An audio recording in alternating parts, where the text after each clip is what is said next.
오늘 함께 보실 말씀 요한복음 19장 1절에서 10절까지 말씀입니다. 요한복음 19장 1절에서 10절 신약성경 180페이지에 있습니다. 신약성경 180페이지에 있는 요한복음 19장 1절에서 10절까지 말씀, 제가 먼저 읽고 한 절씩 교독하신 후에 마지막 10절은 함께 읽도록 하겠습니다. 이에 빌라도가 예수를 데려다가 채찍질하더라. 군인들이 가시나무로 관을 엮어 그의 머리에 씌우고 자색 옷을 입히고 앞에 가서 이르되 유대인의 왕이여 평안할지어다 하며 손으로 때리더라. 빌라도가 다시 밖에 나가 말하되 보라, 이 사람을 데리고 너희에게 나오나니 이는 내가 그에게서 아무 죄도 찾지 못한 것을 너희로 알게 하려 함이로라 하더라.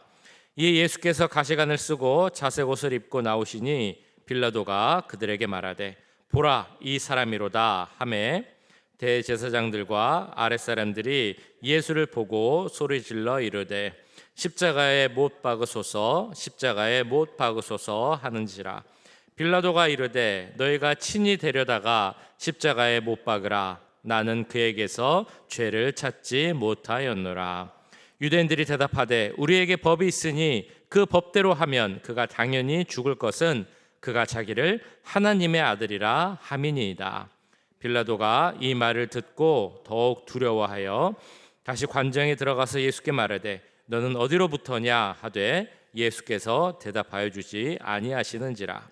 빌라도가 이르되 내가 말하지 아니하느냐, 내가 너를 놓을 고난도 있고 십자가에 못 박을 고난도 있는 줄 알지 못하느냐. 아멘. 혹시 현대 음악 작곡가 중에 존 케이지라는 사람이 있는데 그 사람이 작곡한 곡 중에 4분 33초라는 그 곡이 있습니다. 혹시 들어보셨는지 모르겠습니다. 4분 33초. 그런데 참 이 곡을 작곡했다라고 말하기도 참 힘든 것이, 이 곡은 4분 33초 동안 아무것도 연주하지 않기 때문입니다. 그래서 4분 33초를 연주한다라는 그 공연장에 가보면 이런 모습이 그려집니다. 그러니까 피아노를 연주하는 사람이 이렇게 딱 들어와서 악보를 딱 펴놓는데 그 악보에는 아무것도 없는 겁니다. 그리고 대신에 시계를 이제 딱 켭니다. 시계를 켜고 4분 33초가 지날 동안 아무것도 안 하고, 아니 연주를 하는 거지만 소리가 들리지 않고 그렇게 있다가 4분 33초가 지나면 다 끄고 악보를 덮고 인사하고 들어가는 곡이 바로 이 4분 33초라는 그런 곡입니다. 자, 이 연주할 동안 관객은 뭘 하고 있을까요? 관객은 모르는 사람이라면 언제나 연주가 시작하나 이렇게 기다리고 있을 것입니다. 어떤 사람은 기침 소리를 내기도 할 것이고, 어떤 사람은 왜 연주하지 않지? 막 이러면서 속삭일 수도 있고, 어떤 사람은 왜 그 연주 안 하는 것에 대해서 불평을 할 수도 있을 것 같습니다. 자, 그런데 그러면 4분 33초의 의도는 무엇인가? 이 존 케이지라는 사람은 어떤 것을 목적하면서 이 연주곡을 작곡했을까라고 생각을 해보면 이렇다고 합니다. 아무 소리가 나지 않는 그 시간 동안 관객들은 오히려 더 모든 감각을 집중해서 그 연주에 집중을 한다는 것입니다.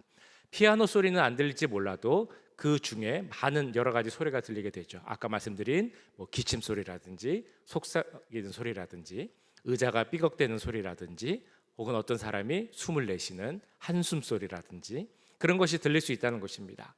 이런 거를 들으면서 그 주변의 소리를 통해 어떤 음악을 스스로 느껴보는 것, 이것이 이 4분 33초의 의도라고 합니다.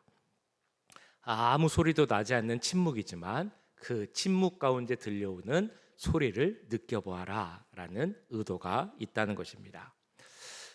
우리도 살아가다 보면 침묵이라는 것에 대해서 생각을 해볼 때가 있습니다. 우리가 할 말이 참 많지만 어떤 경우는 말하지 않고 침묵해야 할 때가 있다는 것을 우리는 압니다. 어떤 경우는 말하지 않고 침묵해도 여러 말을 하는 것보다 더 많은 메시지를 줄 수 있는 경우도 있다는 것을 우리는 알고 있습니다. 오늘 성경이 그렇습니다. 오늘 보신 말씀이 상식적으로는 이해할 수 없는 그런 상황입니다. 예수님은 아무 죄도 없고 잘못하신 일도 없는데 잡혀와서 고난과 고통을 당하시는 상황. 그리고 그것을 보고 있는 빌라도는 그 상황이 잘못되었다는 것을 알면서도 아무것도 하지 못하는 그런 상황. 이런 전체적인 상황을 통해서 아무 말씀하시지 않는 예수님의 모습을 통해서 우리에게 주시는 큰 메시지가 있다는 것입니다. 지난주에 보셨던 말씀을 기억하실지 모르겠습니다만 예수님께서 군병들에게 잡혀가셨습니다. 6월절 전날에. 그러면서 잡혀가서 이제 갔는데 그 잡혀간 이유가 무엇이었겠습니까? 사실 예수님이 잡혀갈 이유는 아무것도 없었습니다. 예수님의 삶을 보면, 공생애를 살펴보면 예수님의 삶은 다른 사람을 위한 삶이었습니다. 가난한 자를, 소외된 자들 살펴주고, 병자들을 고쳐주고, 귀신 들린 자들에게 그 귀신을 쫓아내 주시고, 이것이 바로 예수님의 사역임을 우리는 잘 알고 있습니다. 그런데 유대 지도자들이 어떻게 했습니까? 저 예수님이 마음에 들지 않는다라고 하면서 그 예수님을 로마 법정에 고소한 것입니다. 스스로 유대인의 왕이라고 한다라고 하면서 로마에게 있어서 반역했다라는 이유로 고소하고 잡아가게 한 것입니다. 그렇지만 잡아와도, 그를 조사해봐도 아무 죄를 찾을 수가 없었습니다. 그럼에도 불구하고 그들은 예수님을 그 법정 앞에, 그 고문하는 곳에 데려다 놓고 고문을 했습니다. 1절부터 3절까지 이렇게 나오죠. 이에 빌라도가 예수를 데려다가 채찍질 하더라. 군인들이 가시나무로 관을 엮어 그의 머리에 씌우고 자색 옷을 입히고 앞에 가서 이르되 유대인의 왕이여 평안할지어다 하며 손으로 때리더라. 자, 오늘 말씀을 통해서 예수님의 그 본격적인 고난, 순환, 그러니까 가장 낮은 자리로 가셔서 고통을 당하시며 우리를 위해 죽으신 그 예수님의 순환이 이제 시작되고 있다는 것을 보게 됩니다. 첫 번째 예수님이 당하신 고난은 1절에도 나오지만 채찍질을 당했다라고 나옵니다. 자, 그런데 여기서 채찍은 우리가 지금 말하는 채찍, 가죽끈으로만 된 그런 채찍이 아닙니다. 그 당시 채찍에는 그 끝에 못이나 납덩어리가 달려 있었습니다. 그러니까 채찍질을 한번 당하면 그 채찍으로 몸을 이렇게 휘 감으면서 끝에 있던 납이나 그 날카로운 못 같은 것에 그 살이 찢겨 나가게 되고, 그리고 그래서 피가 많이 흐르게 됩니다. 그 채찍질은 엄청난 고통을 당하는 그런 형벌이었습니다. 고린도후서를 보시면 사도 바울이 스스로 당한 고난 중에 40에서 하나 감한 매를 5번 맞았다라고 말씀하는 그 내용이 있습니다. 그건 유대인의 어떤 규율입니다. 사람을 때릴 때, 매질을 할 때도 40에서 하나 감한 그 숫자, 즉 39매까지는 괜찮지만 더 이상은 하면 안 된다라는 규율이 있습니다. 왜냐하면 그 이상을 때리면 그 사람이 죽을 수도 있다라고 생각을 했기 때문입니다. 벌은 주되 죽지 않게 하기 위하여서 40에서 하나 감한 매를 때리게 한 것입니다. 그런데 로마에는 그런 법이 없었습니다. 그러니까 그 어떤 형벌로 인해서 그 사람이 그걸로 죽을 수도 있었다는 것입니다. 채찍질을 맞아서도 죽을 수 있었습니다. 그래서 심지어는 사형을 당한 사람이, 사형을 선고받은 사람이 그 전에 채찍질을 너무 많이 맞아서 그 형벌이 너무 심해서 그 고통을 이기지 못하다가 죽었다라는 그런 기록도 많이 있을 정도입니다. 그런데 이런 끔찍한 채찍질을 아무 죄도 없는 예수님께서 당하셨다라는 것입니다. 또한 예수님은 그 가시나무로 만든 관을 쓰셨습니다. 가시나무관은 그 가시가 저기 사진으로도 나옵니다만 사진보다 더 날카롭고 큰 못과 같은 것으로 만들어진 것이 바로 가시 면류관입니다. 그 면류관에 있는 날카로운 가시가 우리 몸에 있어서 가장 예민한 부분이라고 하는 이 머리와 얼굴 부분을 찌르기 때문에 그 고통은 너무나 크고 계속해서 피가 흐르고 끊기지 않는 통증이 있다고 합니다. 그런 가시 면류관을 쓰신 분이 바로 우리 죄 없는 예수님이십니다. 그들의 예수님을 향한 그 벌은 육체적인 고통만 준 것이 아니라 또한 조롱과 모욕, 수치도 함께 주었습니다. 가시 면류관을 쓴 것도 왕의 간을 본뜬 그런 것을 씌워줌으로써 당신이 왕이냐라고 조롱한 것입니다. 자색 옷을 입힌 것도 그 당시 왕이 입는 옷이 바로 자색 옷입니다. 그 옷을 입히면서 당신이 진짜 왕이냐라고 이야기하며 모욕을 한 것입니다. 2절에도 나오지만 손으로 때리면서 당신이 진짜 왕이냐라고 수치를 주고 모욕을 준 것이 오늘의 내용입니다. 왜 예수님은 이런 모욕과 조롱을 당하셔야 했습니까? 그리고 이렇게 수치를 당하면서도 왜 예수님은 아무 말씀도 하지 않으시고 침묵하고 계셨을까요? 9절 말씀을 보시면 아무 말도 안 하고 있는 예수님에게 빌라도가 이렇게 이야기를 합니다. 다시 관정에 들어가서 예수께 말하되 너는 어디로부터냐 하되 예수께서 대답하여 주지 아니하시는지라. 너는 어디로부터냐라는 질문은 너는 어디 출신이냐, 고향이 어디냐라는 그런 질문으로도 보일 수 있습니다. 근데 빌라도는 이미 예수님이 갈릴리 지역 출신이라는 것을 알고 계셨습니다. 그러니까 이 빌라도의 질문은 당신의 고향이 어디냐 이런 질문이 아니라 너는 왜 여기서 이러고 있느냐, 너의 정체가 무엇이냐, 네가 왜 유대인의 왕이라고 불리고 있느냐, 너가 지금 죄 없이 이런 일을 당하고 있는데 그러면서도 왜 아무 말도 하지 않고 있느냐, 이런 많은 뜻을 담은 그런 질문입니다. 빌라도가 생각하기에도 지금 이 상황은 맞지 않기 때문입니다. 예수님은 아무 죄가 없고 그런데 사람들이 그를 고소하였고 그로 말미암아 큰 고통을 당하고 있습니다. 상식적으로 생각해도 예수님이 지금은 부당한 상황입니다. 내가 왜 이런 일을 당해야 됩니까? 나는 아무 죄도 없습니다. 이렇게 말해야 하는데 예수님이 아무 말도 하지 않고 있었기 때문에 빌라도는 그 모든 것을 담아서 물어보고 있었던 것입니다. 그런데 왜 예수님은 아무 말씀하시지 않으셨던 것일까요? 왜 침묵하셨던 것입니까? 예수님의 침묵의 이유를 우리는 이렇게 생각해 볼 수 있습니다. 먼저는 우리 18장 앞에도 나오는 그러니까 미리 말씀하시기도 하는데요. 예수님이 아무리 말해도 그 예수님의 그 크신 뜻, 그 사역을 빌라도는 이해하지 못하였고 그런 빌라도를 책망하시기 위함이라고 볼 수 있습니다. 앞선 장 18장을 보시면 예수님께서 빌라도에게 왜 예수님이 여기 계신지, 왜 십자가 죽음을 당하셔야 하는지에 대해서 이렇게 말씀하시는 내용이 있습니다. 예수께서 대답하시되 내 나라는 이 세상에 속한 것이 아니니라. 만일 내 나라가 이 세상에 속한 것이었더라면 내 종들이 싸워 나로 유대인들에게 넘겨지지 않게 하였으리라. 이제 내 나라는 여기에 속한 것이 아니니라. 빌라도가 이르되 그러면 내가 왕이 아니냐? 예수께서 대답하시되 내 말과 같이 내가 왕이니라. 내가 이를 위하여 태어났으며 이를 위하여 세상에 왔나니 곧 진리에 대하여 증언하려 함이로라. 무릇 진리에 속한 자는 내 음성을 듣느니라 하신대.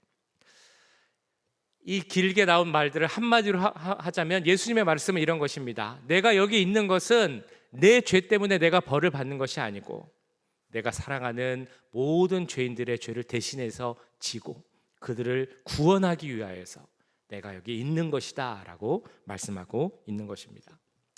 근데 빌라도는 그 말을 이해하지 못했습니다. 그러면서 예수님의 죄 없음을 계속해서 이상하게 생각한 것입니다. 그래서 나름대로 그 죄 없음을 선포하고 그 예수를 풀어주려고도 노력을 했습니다. 4절에도 이렇게 나오죠.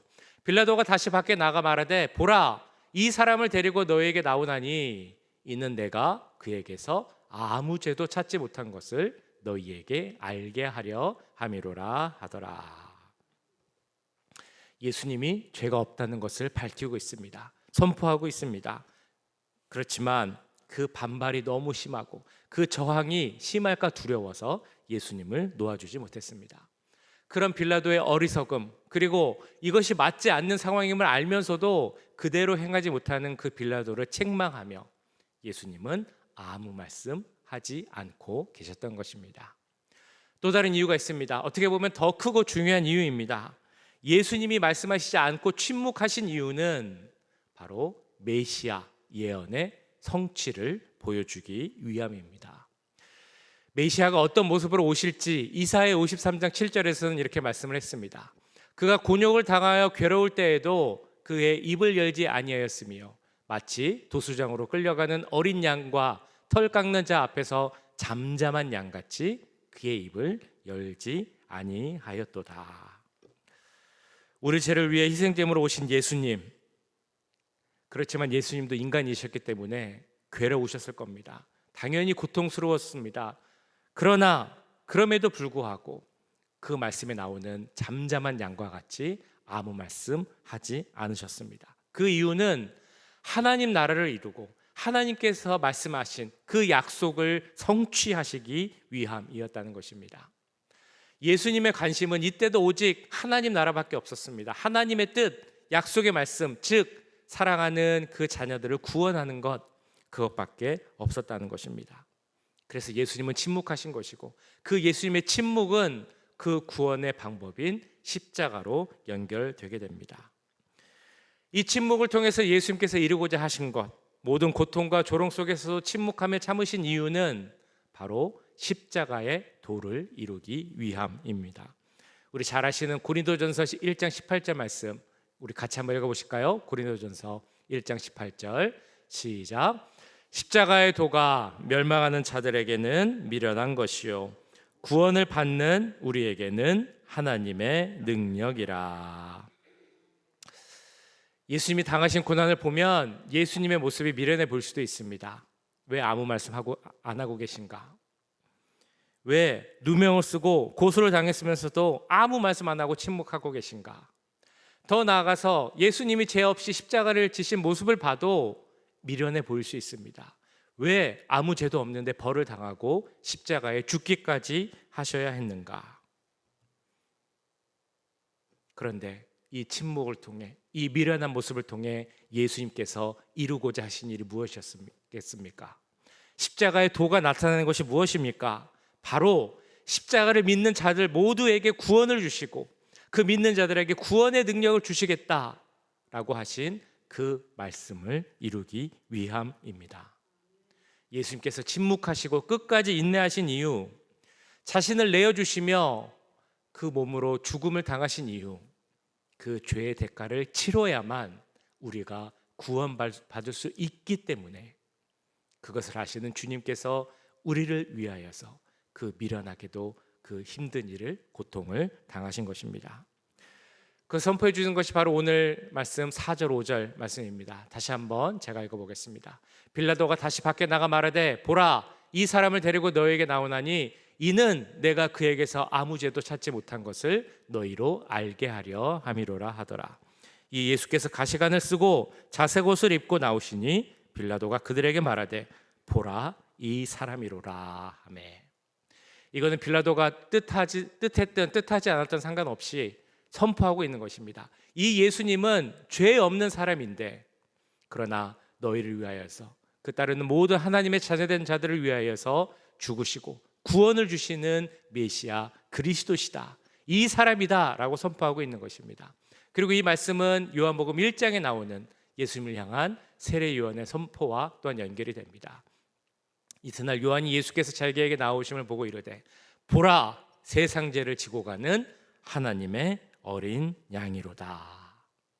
그 예수님을 보면서 선포했던 세례 요한의 선포처럼 오늘 빌라도가 다시 한번 외치고 있는 것입니다. 이 예수님이 지금 당하고 있는 고통은, 고난은 예수님 삶의 실패가 아니고 예수님 사역의 실패가 아니라 하나님의 어린 양 되신 이 예수님의 은혜와 영광을 나타내기 위함이다 라는 선포의 말씀을 주고 계신 것입니다. 지금도 이 세상은 많은 사람들이 예수님을 조롱하고 모욕하려고 합니다. 그리고 예수님의 십자가를 또한 모욕하려고 합니다. 그러나 그들이 조롱하고 미련하다라고 말하는 그 예수님과 예수님이 지신 십자가에 구원의 능력이 있습니다. 그리고 그 사람들이 모욕하는 십자가에 우리가 자랑할 수 있는 구원의 자랑이 있습니다. 예수님의 침묵, 무엇을 위함이었다고 말씀드렸습니까? 내 목숨을 내어주더라도 내 사랑하는 이를 구원하기 위한 예수님의 사랑의 능력, 그 사랑의 메시지가 있는 것이 바로 이 오늘 예수님의 침묵입니다. 그렇게 예수님의 침묵은 위대한 침묵이라 할 수 있을 것입니다. 그렇기에 이 침묵하신 예수님이 우리의 큰 자랑이 되어야 할 것입니다. 로마서 1장의 16절에 나오는 것처럼 예수님이 주신 복음이 우리의 자랑이 되어야 할 것입니다. 복음을 부끄러워하지 않고 이 복음은 모든 믿는 자에게 구원을 주시는 하나님의 능력입니다 라고 선포하는 것이 바로 우리의 선포가 되어야 할 것입니다. 오늘 이 시대를 살아가시면서 어떤 것을 자랑하시겠습니까? 무엇을 내세우시겠습니까?